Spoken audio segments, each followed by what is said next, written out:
Okay, as Zach said, I'm at the Country Club of the Poconos. We built a house there for 13 years in November. I first met Zach when Toll Brothers, the builder, left us kind of high and dry, and snow was being forecasted. So, and he's been with us ever since. I have a little different take on things, and I'm not going to get into what my day consists of. Something like, give an example, I just got done inspecting 127 stormwater inlets climbing into Nina.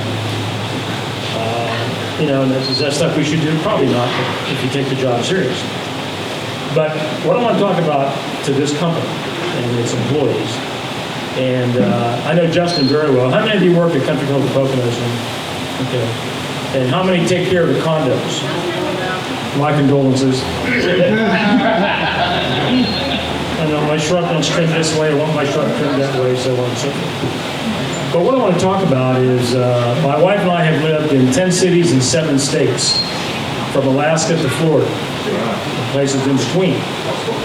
We built our retirement home, and one of the things I like most about this company and what Zach has done is, and I hate to say this, but in all the places that I've lived, I find the Poconos one of the most difficult places to find good vendors, contractors, to do anything.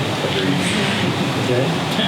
However, this guy's a breath of fresh air. We signed him, I believe, back in 2007, the first time, maybe 2006. And we've had him there ever since to do the landscaping, the snow removal.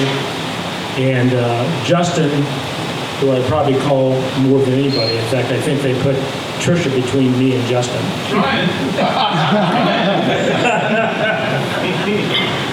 But because we don't like it. We just want Trisha stuff. But they always respond, no matter what. A stormwater inlet. We had one with broken bolts. They flipped it up in the air, flipped it in the neighbor's yard. I called. They were there in less than 20 minutes. Fixed it. You can't find it. Not in Poconos. The other thing I like about Zach is, and it's not important what I did, but I ran 2 very big companies in both Chicago and New York City. He says what he means and means what he says. If he makes a promise, he's there. And you folks, and I've talked to a lot of you while you've been in the street and working down at a clubhouse, and occasionally Justin, I call Justin at the last minute, say, Justin, I'm going on vacation, can you mow my grass? He never complains. Well, he might complain after he hangs up the phone. Okay? But you guys are always there. The other thing I like is he stays on top of business. He takes classes. He understands about different kinds of plants, different kinds of grasses, what's new in the industry, so on and so forth. And this is a good example today of what he does. I'm very proud of that. I've known him for a number of years, but I tell you what, he's a man of his word, and as long as I'm on the board, you guys will have a job at Country Club of the Poconos. That's all.